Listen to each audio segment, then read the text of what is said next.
I was born in Jeskisgan, Ulitau region, a place where the earth itself hums with the weight of history, where the air carries not just dust but whispers of battles fought, of lives lived, of dreams lost and found again. This sacred place, my hometown, is more than a name, Ulitau. It would be named Monte Grande if it was in Europe. It's the place where the wind seems to echo the voices of my ancestors. It's a place where the very ground remembers, where our identity as Kazakhs was carved out, not in ink, but in blood, sweat, and sacrifice. I was only 4 months old when my mother made a choice that shaped not just my life but hers. She divorced my father. In a culture where family and honor are intertwined, that decision carried weight, a heavy, suffocating weight. Her shame, her fear, it drove her to leave me with my grandparents far from the city, far from the judgmental eyes of the community that would never forget. She tried to escape her past, but in doing so, she unknowingly altered my future. Oh, mommy. Oh, my dear mother. I was raised in a village where simplicity masked the weight of unspoken complexities, a place where every glance, every word carried more meaning than I could understand as a child. And my mother, she began to unravel. I didn't understand it then, but looking back, I see it. This is where my story begins, in a place steeped in history, with a family that both held me together and broke me apart. The village where I grew up was small, isolated, and felt more like an extended family than a community. 50 people, that's all there were, and we knew each other intimately. It was a kind of place where every door was open, every meal was shared, and every face was familiar. Life moved at its own slow pace, untouched by the hustle of the outside world. My grandparents, who raised me, were the pillars of my early life. They were well off by village standards, with cattle, horses, sheep, and an abundance of everything we could need. I was surrounded by this rural wealth, but more importantly, by love and care. My grandmother, she was my first teacher, my true mentor. She taught me how to read, how to count, and in one of life's stranger twists, she even taught me the German song. Imagine that. A small Kazakh village, worlds away from Germany, yet here I was, singing along in a language that wasn't mine. This village, so disconnected from the world, somehow planted in me the seeds of curiosity and hunger for knowledge. How strange that in a place where time seemed to stand still, my mind was racing forward, chasing the unknown. One of my earliest memories, riding a horse. Freedom and thrill rolled into one. There was something about it. The wind into my face, the ground disappearing beneath me that made me feel invincible. But that feeling didn't last. One day the horse bolted, wild, out of control, and threw me off. I remember hitting the ground hard, even though I was like 4 years old, my small body tumbling into a nearby construction site. I should have ended there. I should have been killed. But I wasn't. My grandfather found me shaken, bruised, but miraculously unscathed. Everyone in the village, they said the same thing. God had saved you. Looking back, I think they were right. It was one of those moments that makes you realize, even when you're too young to fully understand it, just how fragile life is. One moment you're flying, and the next you're inches from the edge. Growing up, my grandparents instilled in me lessons that would shape who I became. My grandfather, in particular, had a unique philosophy about wealth. Even though we were financially comfortable, he always reminded me that money was just a tool, not something to be obsessed over. Money is like water, he used to say. Necessary, but never let it drown you. He believed that as long as you had enough to get by, there was no point in worrying. Don't stress over money, he'd tell me. It doesn't define who you are. It was a simple truth, but as I would discover later, it wasn't always easy to live by. The world outside our village had a different way of looking at things. They measured worth in coins and bills, in what you could buy and what you could show. But in our little world, this little world surrounded by endless steppe, we live by a different currency, a currency of respect, of dignity, of knowing who you were, even when the world tried to tell you otherwise. My upbringing in the village also taught me something crucial: respect. Respect for elders, for tradition, for the unspoken rules that held our community together. There was a rhythm to life in the village, a quiet understanding that certain values were passed down like heirlooms from generation to generation, but it also taught me something less poetic. It taught me to fight. Literally. Even at the age of 3 or 4, I was scrapping with the other kids in the village. Fists flew and bruises bloomed, as if some primal part of me knew the fighting wasn't just a way to defend myself. It was a language we all had to learn early in life. There was something unspoken in every punch, in every scuffle, a test of strength, a test of will, a way of understanding where you stood in this huge world. These lessons, these particular lessons, whether learned through books or through bruises, shaped me deeply. They taught me that life wasn't just about surviving, it was about knowing when to stand up, when to step back, and when to let the wind carry you forward. At the age of 4, my life took a sharp turn when my mother brought me back to the city. Actually, it was a town. We moved to a town where she enrolled me in kindergarten, Jessica's Gun. But my aggressive tendencies, the same ones honed in village fights, quickly got me expelled from each and every one. One after another, I was kicked out, too wild for the structured life of school. My mother's frustration was palpable, but she refused to give up on me. Thank you, Mother.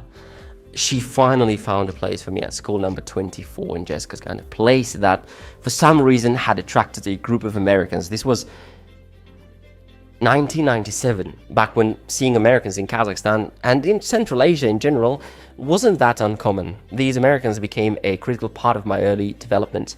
They were fascinated by me, a curious little boy with a mind that seemed to absorb everything. I spent my days with them, trailing behind like a shadow, learning English by immersion without even realizing it. I wasn't just learning a language, I was learning about a completely different world. Their history, their culture, their values. The first national anthem I ever memorized wasn't Kazakhstan. Well, it wasn't Kazakh anthem. It was American. Oh, say, can you see by the dawn's early light what so proudly we hailed at the twilight's last gleaming, whose broad stripes and bright stars through the perilous fights of the ramparts we've watched was so gallantly streaming. The words stuck in my head, a reminder of how fluid identity can be, how a person can carry more than one world inside them. By the time I was 6, English and Kazakh both felt like home to me, like I'd always known them. 2 languages, 2 worlds, all woven together. This was the foundation upon which my love for languages was built. Every word, every phrase opened up new doors, showed me that language wasn't just communication, it was power. The more you understood, the more you could see, the more you could connect. You're probably wondering, why I don't sound like everyone else, right? I mean, here I am, raised in the good old US of A, yet I'm talking with a British accent. Well, that's a whole other story for another time. See, I've got a bunch of accents up my sleeve, and this one just happens to be the one I picked today, so folks from all around the world can get what I'm saying. All right? Right. Now, if I was chatting like this in Cockney, you might go, oh, what's all this then? But I ain't trying to throw you off, mate. I can switch it up proper quick, no bother. But for the sake of clarity, I thought I'd use my standard English today. After all, one must maintain a certain level of decorum, don't you think? Quite fitting, would you say? As my journey continues, a new chapter began, one that would challenge me in ways I could never have imagined. My father, rest in peace, in his wisdom decided that for me to truly succeed, I needed a Russian education. He believed it held the key to a brighter future, a future that could open the doors. The future that could open doors Kazakhstan's own systems might struggle to unlock. After all, in the early 2000s, our country's education system was still deeply rooted in Soviets' past. Russian was the language of opportunity, the language of academia, of science, of power. So here I was, enrolled in Gymnasium number 26, a prestigious school, a place for the elite, the best minds reach in the town. It was supposed to be a stepping stone, a way to secure my future. But there was one glaring problem. I didn't speak a word of Russian. From the moment I stepped into those halls, I felt like a stranger in a foreign land. The walls echoed with unfamiliar sounds. The teachers were strict, cold even. And the students, the pupils, they weren't kind, but they kept their distance. I was different. And in a place where uniformity was the unspoken rule, different was dangerous. Imagine it. Every day walking into a classroom where the words being spoken felt like a fog around your head. Words that meant nothing to you, but somehow meant everything to everyone else.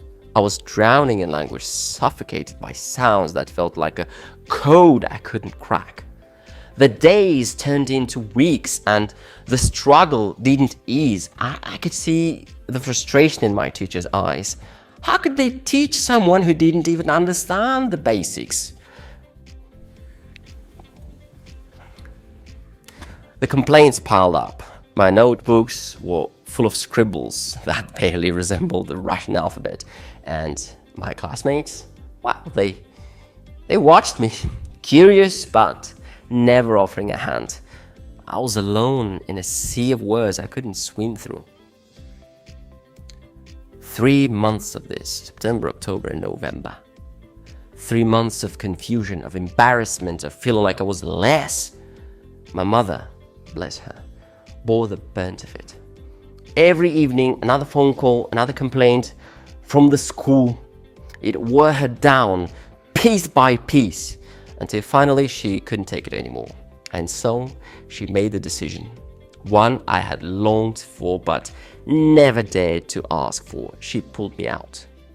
She took me back to where I had started. School number 24 in Zhezkazgan. It was like coming home after a long, harsh winter. The moment I walked through those doors again, I felt a wave of relief wash over me. The teachers who had once nurtured my curious mind welcomed me back with open arms.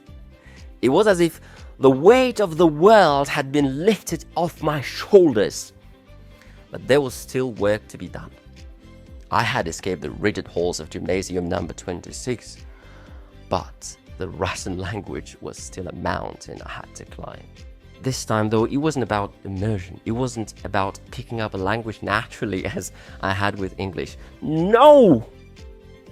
This was different. Learning Russian became a battle against myself, against my own limits.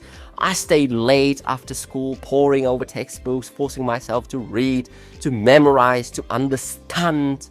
The worst didn't come easily, but I refused to let that stop me. I repeated the same phrases over and over until they stuck. I was 7 years old by then, by the way. Each word felt like a brick, heavy and hard, but brick by brick, I was building something, a foundation. There were nights when I thought it would be easier to quit, to give up. I was 7 years old, but there was something inside me that wouldn't let me. Maybe it was pride, maybe it was sheer stubbornness, or maybe it was that quiet voice in the back of my mind, my grandfather's voice, reminding me that nothing worth having comes easy. And so I pushed forward. Little by little, Russian started to make sense. It was a slow, painful process, but with every word I learned, I felt a sense of victory. This wasn't a language I had absorbed like a sponge.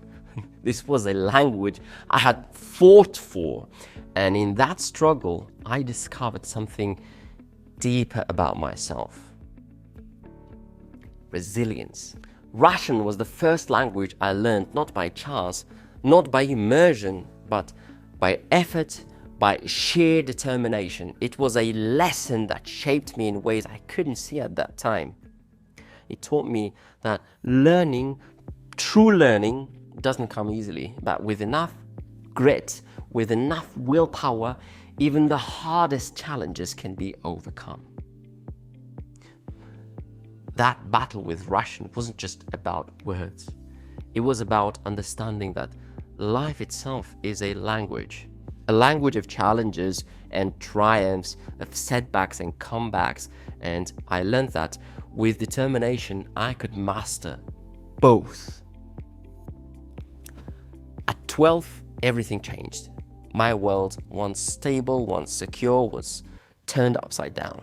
We lost everything. The wealth that had defined my early years, the comfort that had shielded me, disappeared in what felt like an instant. My grandparents had to leave the village that had been their home, the place where I had learned the first lessons of life. All together we moved to another town, sat by it from Jessica's. But as much as the financial loss shook me, it wasn't the money that left the deepest scar. No.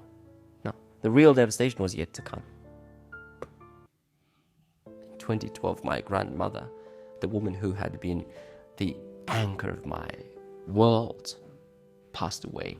Her death wasn't just a loss, it was a cataclysm. She had been everything to me. My guide, my teacher, my confidant in the storm. She was the person who had taught me how to navigate life's complexities. The one who had stood by me no matter how many mistakes I made. And suddenly she was gone, just gone. I still remember the moment it hit me, the moment I realized she wasn't coming back. I was crying. It was as if the light had been snuffed out. The world, which had always seemed so full of possibilities, suddenly felt cold and unfamiliar, like I was walking through a landscape I no longer recognized. Without her, I was lost, drifting in a sea of uncertainty. She had been the compass that pointed me in the right direction, and now I was rudderless. Her death didn't just mark the end of her life, it marked the end of me, the end of the boy I had been. My friends saw it before I did. They told me later on that after she died, I was never the same. They were right, I wasn't. Something in me had broken, something essential, something irreplaceable. And once it was gone, I couldn't get it back. I became more cynical.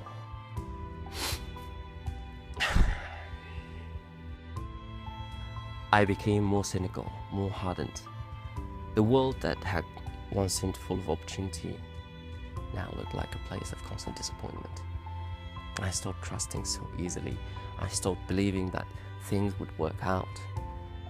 Every small setback felt like proof that the universe was out to get me, something reserved for other people, not for me. I started making mistakes, big mistakes. I was chasing dreams, but they were hollow, empty. I didn't even know what I was running after, only that I needed to keep moving, keep going. As if the act of chasing something, anything, would somehow fill the void her death had left behind. But it never did. Each dream I pursued felt like it was built on sand, crumbling before I could even get close. And I drifted from one thing to the next, from one failed attempt to another. With every stumble, every misstep, I could feel the version of myself that my grandmother had nurtured slipping further and further away.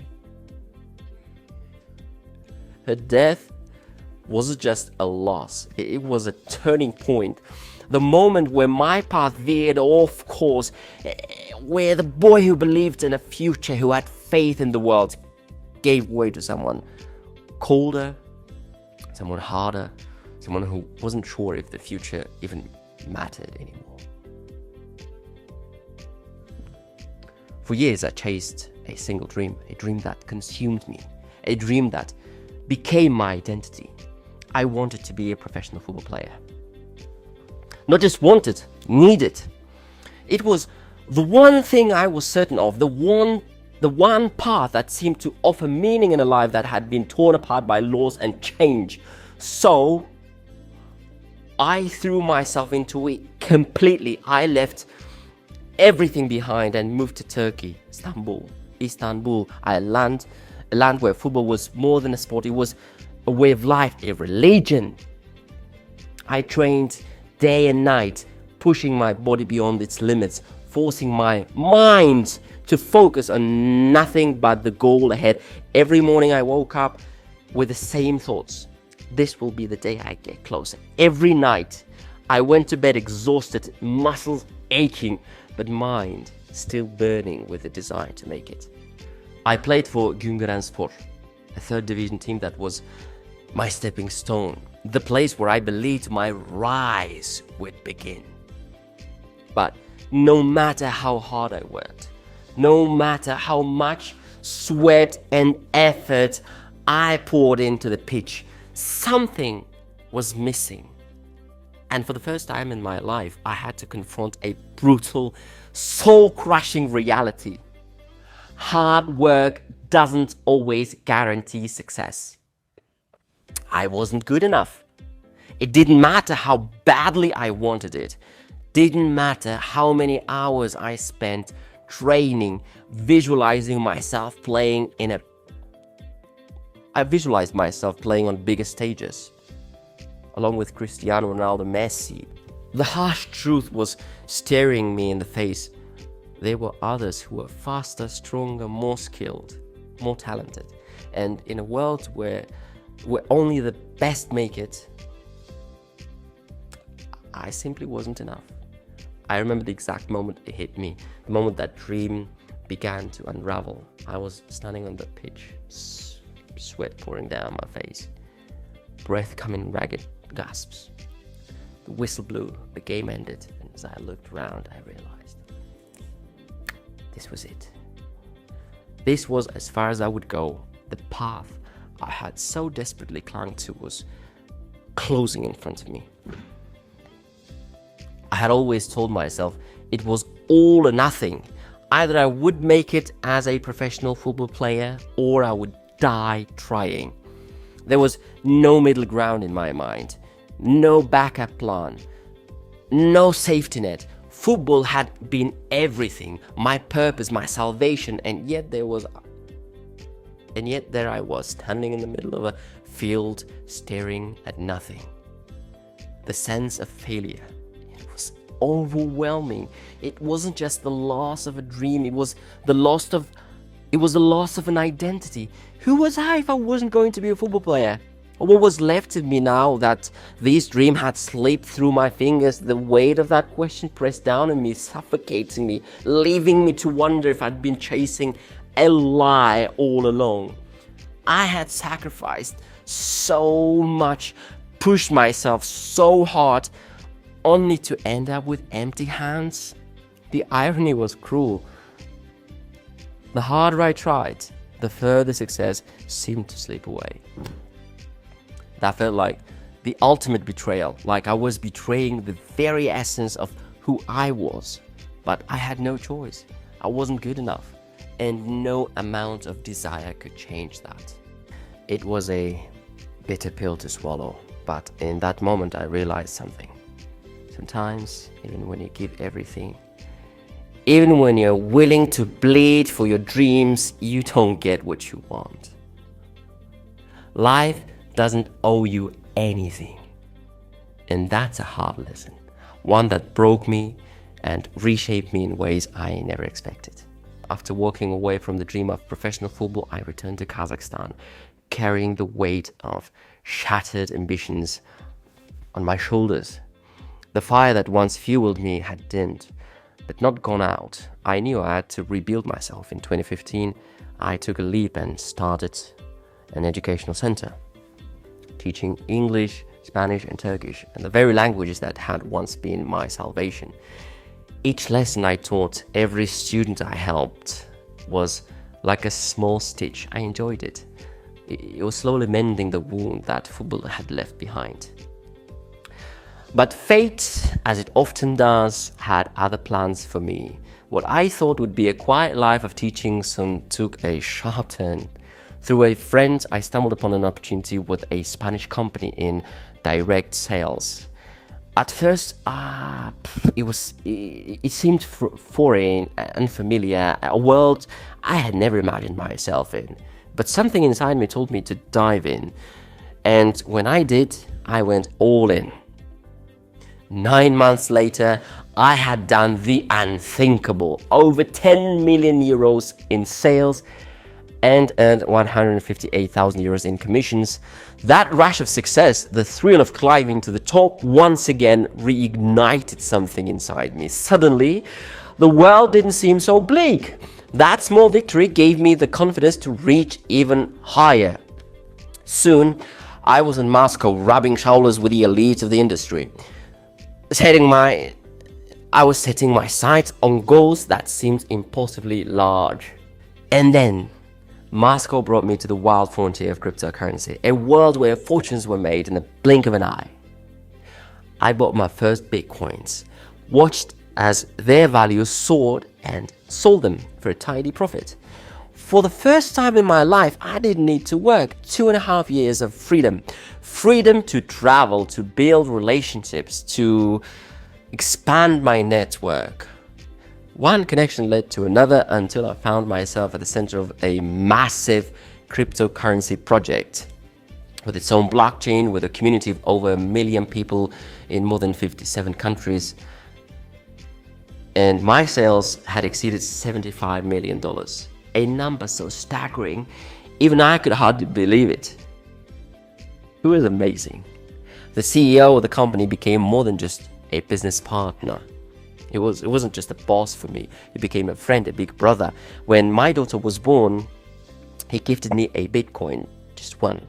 You know how much Bitcoin was worth at the time? It was around $7,000. But it was a gesture of trust, of respect, of shared success.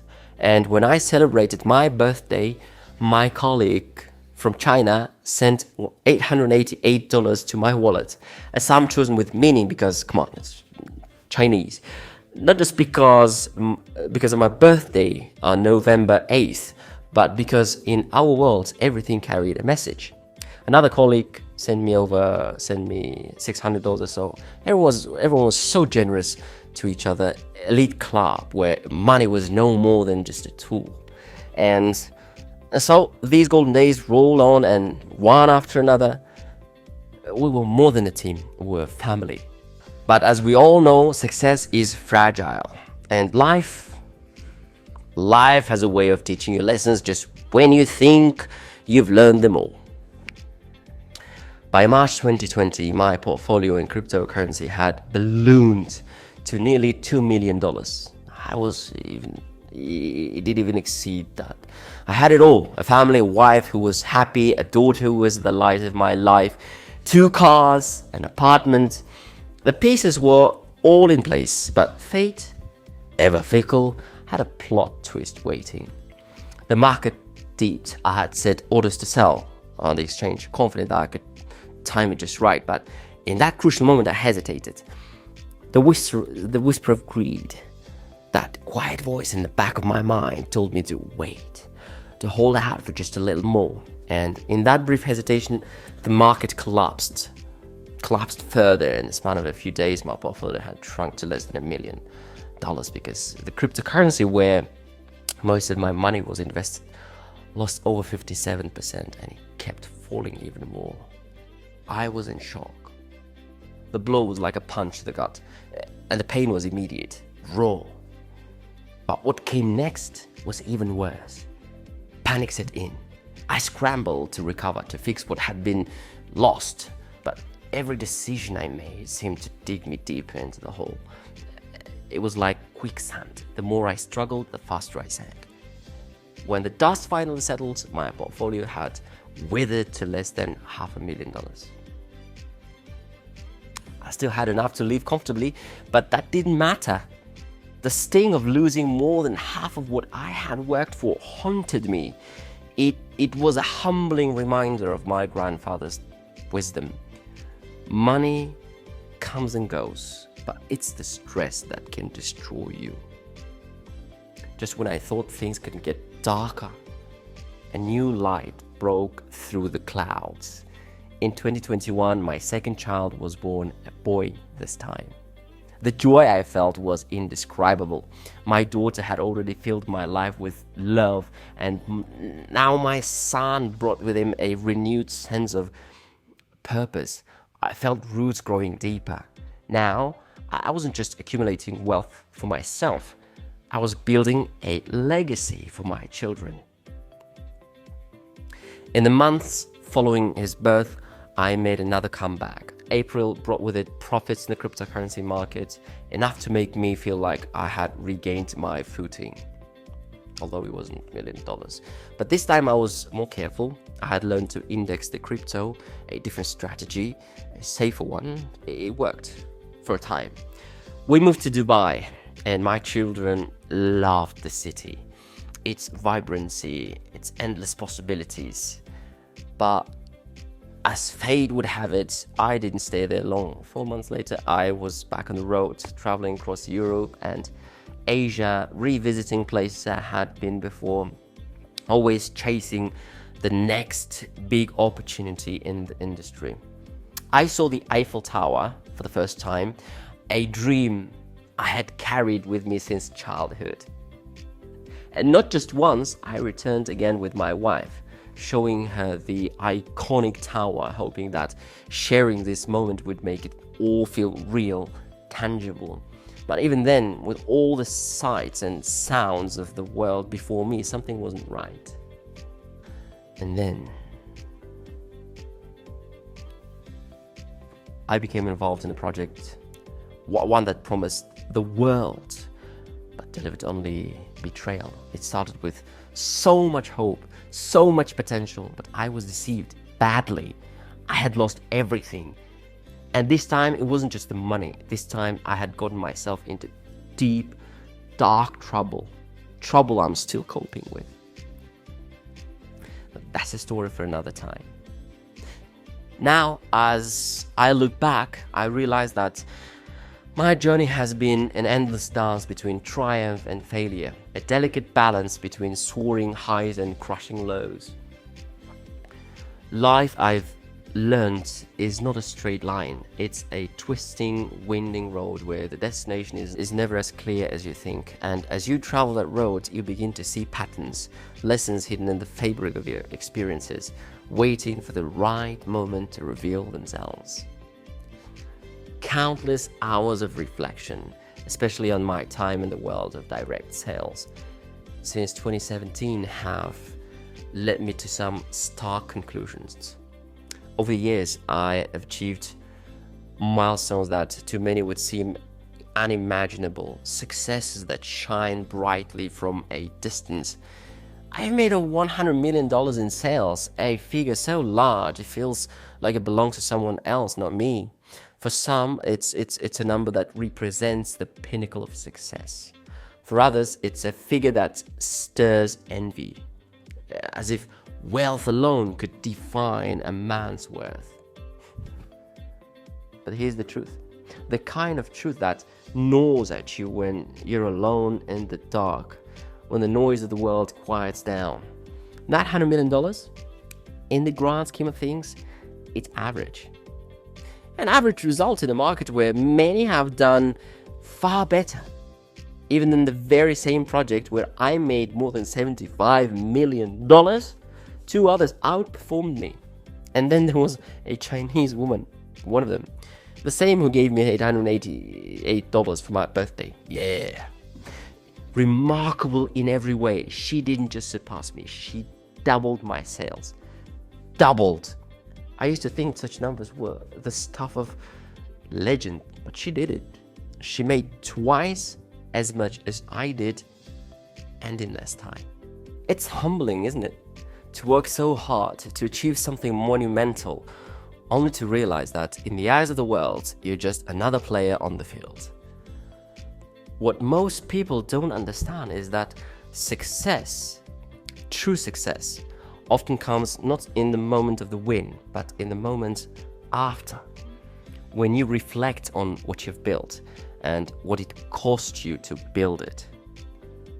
When I first started, every action felt like a monumental effort. Every sale, every connection, every small victory was a mountain climbed. But as time went on, something shifted. Suddenly, the same actions, ones that I had once taken everything I had, started bringing 100 times the results. It's a strange thing to experience, a kind of exponential growth that feels like it defies logic. It's like some secret formula that only reveals itself after you've paid your dues. The math of success doesn't make sense, and not until you've lived it. But with success comes attention, and attention is a double-edged sword. The higher you climb, the more eyes are on you. Some of those eyes are filled with admiration, others with envy. And then there are the opportunists, those who see success not as something to be earned, but something to be taken.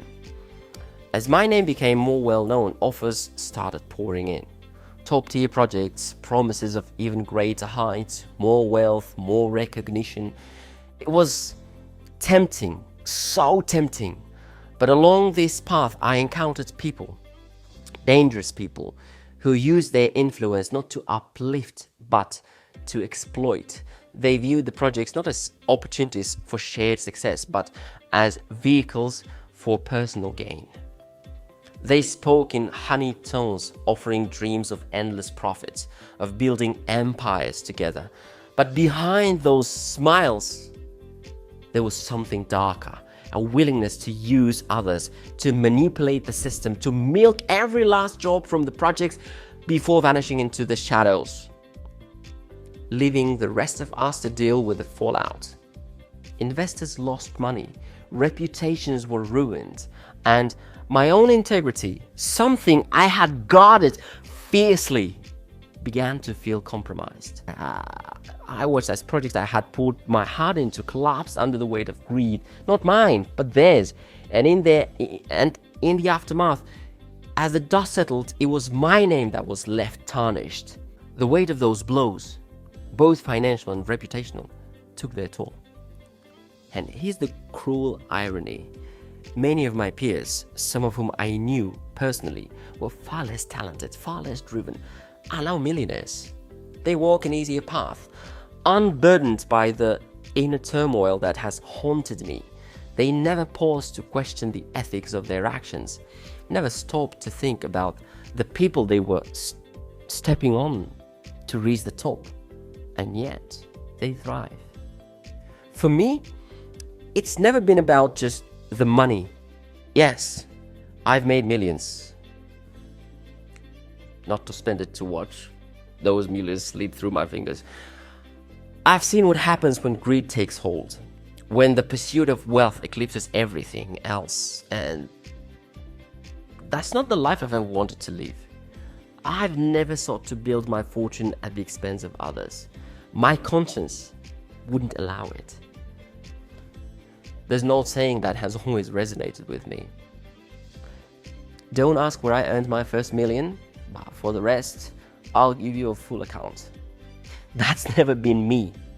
I want to be able to look in the mirror at night and sleep soundly, knowing I hadn't taken advantage of anyone along the way.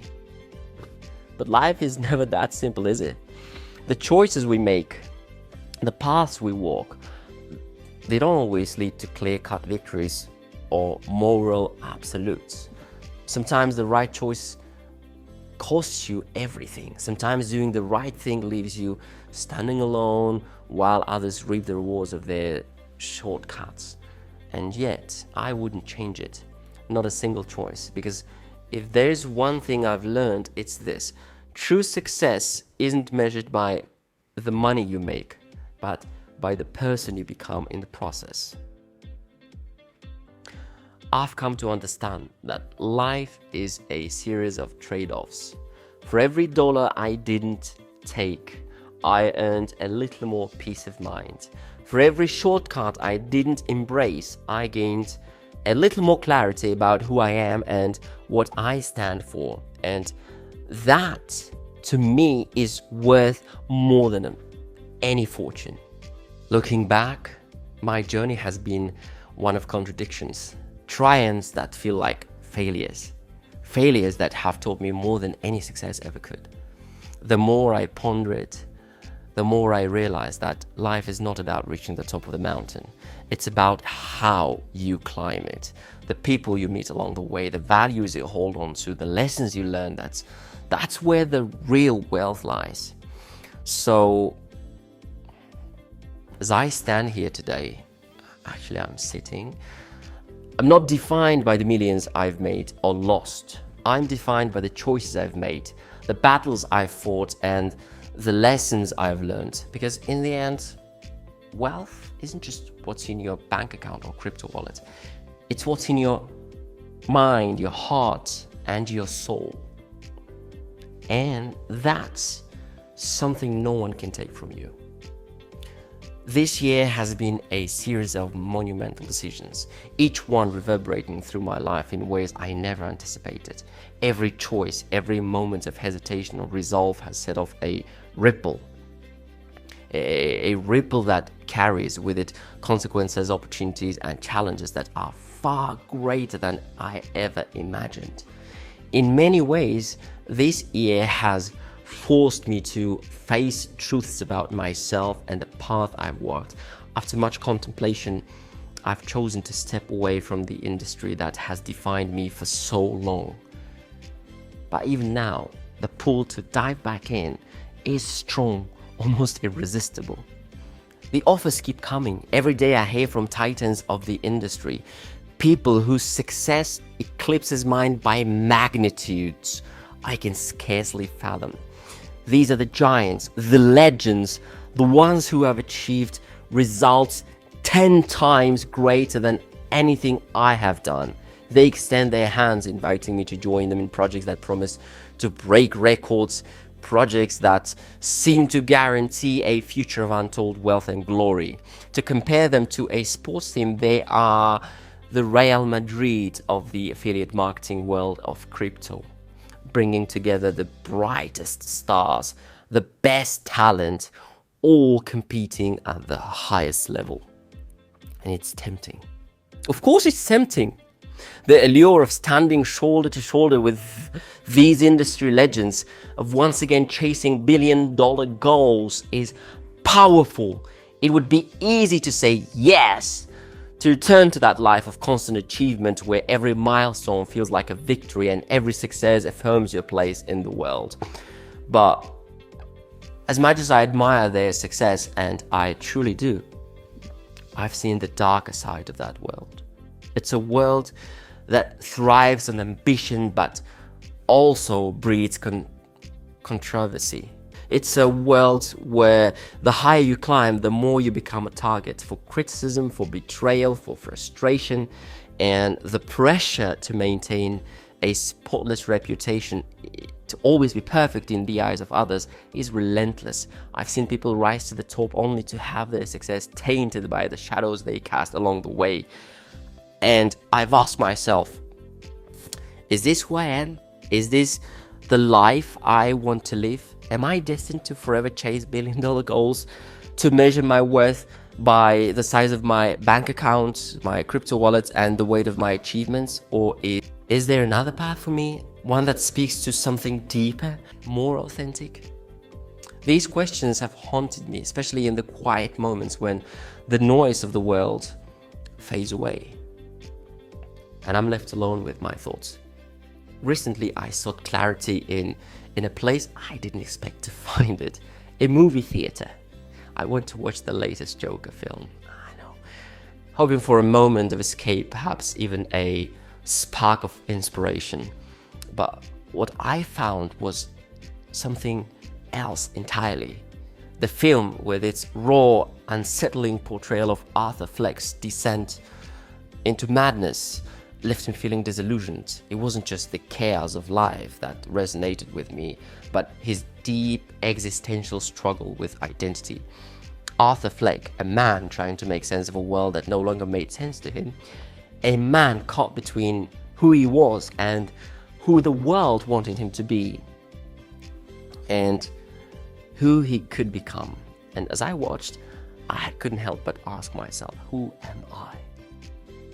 Am I the man who could generate billions in sales? The man who can seize every opportunity and turn it into gold? Or is there something more to me than just my success in sales? Who am I beneath the titles, the accolades, the numbers? After the movie ended, I didn't have all the answers. But what I did have was clarity. I knew I couldn't return to to that world of endless pursuit, not in the same way. I had seen too much, experienced too much to go back with the same mindset. And so, after much soul searching, I made my decision. I won't take the leap again, even though I deeply want to. There's a part of me that longs to approach it with a hard-earned wisdom drawn from years of hard-fought battles and painful lessons. I've learned to tread carefully to avoid repeating the mistakes of the past. But in the end, none of that matters, because my focus has already shifted. My heart isn't in the same place anymore. For the past 4 years, something else has been growing inside me, a new vision, a new purpose. The desire to make sales, to chase success, has been replaced by a deeper calling. I no longer want to be defined by numbers or transactions. I want to create impact. The passion that fuels me now is rooted in language teaching and connecting with people in a meaningful way. Back in 2020, I posted a video where I spoke 21 languages, and this year I released another where I spoke 40. But 2020 was also the year I felt the pull to leave it all behind, to stop chasing business as usual and focus on creating content, teaching languages, and sharing what I've learned with you. Looking back, that may have been the right decision, because in these past 4 years, I've experienced so much that has shaped me, and now I'm more than ready to share it all with the world, with all of you. Over the course of the last 4 years, a different dream has been growing inside me, a dream not of sales, but of impact. I've always had a passion for languages, for teaching, for connecting with people in a way that goes beyond transactions. And now I want to build something that's not just about money, but about meaning.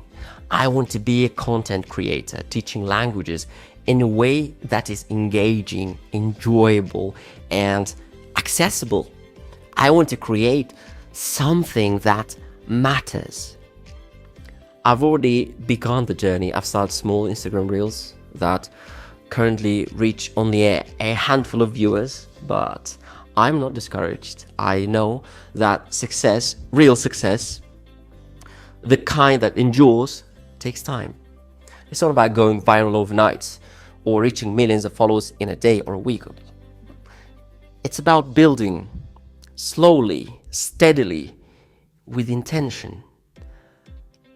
So my path forward led me back to Kazakhstan. Here I am, where I'll collaborate with top influencers, people who understand how to connect with audiences in ways I am still learning. I learn from them, grow with them, and refine my approach. My goal isn't just to create content, it's to create connection. It's to reach people in a way that makes them want to engage, to learn, to grow. I've come to realize that clarity, true clarity, isn't just about knowing what you want. It's about understanding who you are, what drives you, and what you're willing to sacrifice. It's about stripping away the noise, the distractions, the external pressures, and finding the core of what makes you feel alive. And for me, that core is no longer just about success in sales. It's about impact. It's about living a legacy that goes beyond numbers. So while the world of direct sales, affiliate marketing may still beckon, and while the offers from titans may continue to pour in, I found my path. It's not the easiest path, and it's certainly not the fastest, but it's my path. And for the first time in a long time, I feel at peace walking it. Looking back, my journey has been one of constant evolution, a journey that has taken me from the dusty streets of Jeskazgan and Satpayev to the bustling cities of the world and beyond.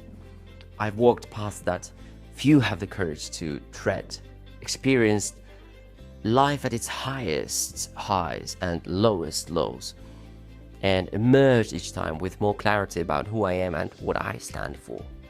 I've built fortunes only to watch them crumble before my eyes. I've tasted the sweet nectar of success, and just as quickly, the bitter pill of failure was swallowed by me.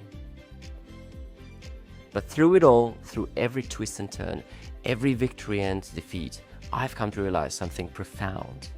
Life is not about the destination. It's not about the money you make, the titles you earn, or the accolades you collect. Life is about the journey itself, the choices you make along the way, the people you touch, the lessons you've learned, and how you rise after every fall. As I stand here now, on the precipice of yet another chapter in my life, I know one thing for certain: I will rise again.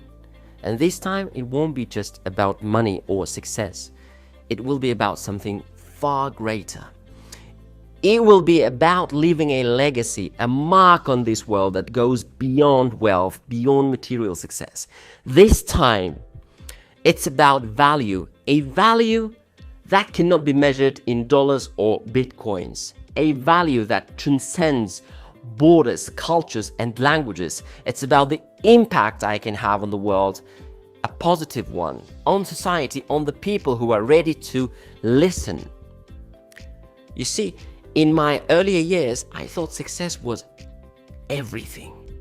I believed that the more money I made, the more important I became, the more worthy I was. But the truth is, success in its traditional sense is fleeting. It comes and goes, like the rise and fall of a wave.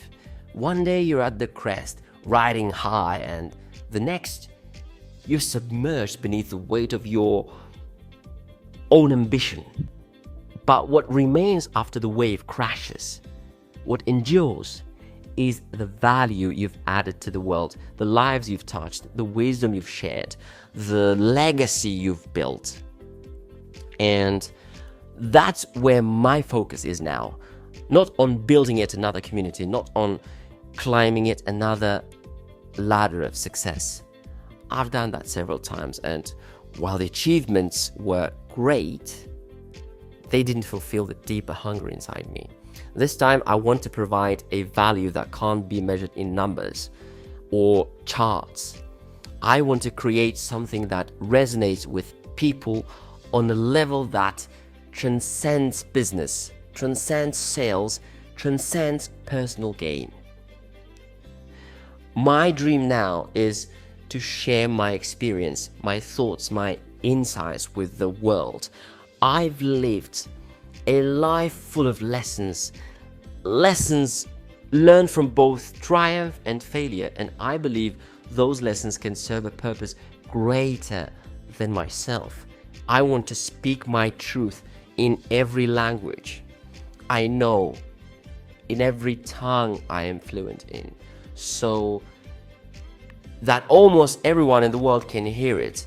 I want to connect with people, with you, not just as a businessman or an entrepreneur, but as a human being sharing the raw, unfiltered realities of life, its beauty, its struggles, its meaning. And I'm ready to do that. Because here's what I have learned. The real value we bring to the world isn't in what we can take, but in what we can give. It's in the knowledge we share, the wisdom we impart, and the lives we uplift. In the grand scheme of things, money is just a tool. It comes and goes, but the impact we leave behind lasts forever. I want to leave behind something that matters, something that endures. I want my legacy to be one of value, a value that speaks to the soul, that changes lives, that inspires others to find their own path. You see, success is not the end game, it's the byproduct of living with purpose, of staying true to who you are, of giving more than you take. The world doesn't need more millionaires or billionaires. It needs more people who are willing to share their story, to teach what they've learned, to lift others up as they rise. That's the legacy I want to leave behind. As I move forward, I know the road won't always be easy. There will be challenges, setbacks, moments of doubt, but every fall is just another opportunity to rise, stronger, wiser, and more determined than before. I've fallen many times in my life, and each time I've gotten back up. Because it's not the fall that defines you, it's how you rise. And now, as I prepare to rise once more, I do so with a new sense of purpose. This time it's not about the fortune I can build, but the value I can create. It's not about the success I can claim, but the legacy I can leave. I want to build something that touches lives, that reaches across continents and cultures, that speaks to the human experience in a way that is real, raw, and meaningful. In the end, that's what it's all about. Not the titles or the wealth, but the lives we touch, the value we provide, the legacy we leave. So here I stand, ready to embark on this new journey, ready to speak my truth, to share my story, to provide value in ways that can't be measured. Because life isn't just about success, it's about significance. It's about what we do with the time we're given and how we use our experiences to make the world just a little bit better. And as I take this next step, I do so with the knowledge that I'm not just chasing another dream. Yes, I am, but not just that. I'm creating a legacy that will live on long after I'm gone. A legacy built not on fleeting success, but on the value I've given to the world. Because in the end, every fall isn't just a setback, it's an opportunity to rise again, stronger, with more wisdom and a renewed sense of purpose that transcends our own ambitions. Each stumble pushes us towards something greater, something deeper, reminding us that true growth comes from embracing the struggle and emerging with a vision far beyond ourselves.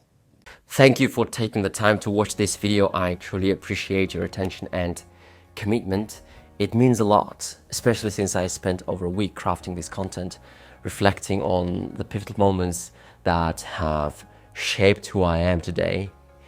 In this video, I've shared my insights and personal reflections built from years of communicating with successful entrepreneurs, including millionaires and even a couple of billionaires. Now, I'm ready to pass along some of those invaluable lessons completely free.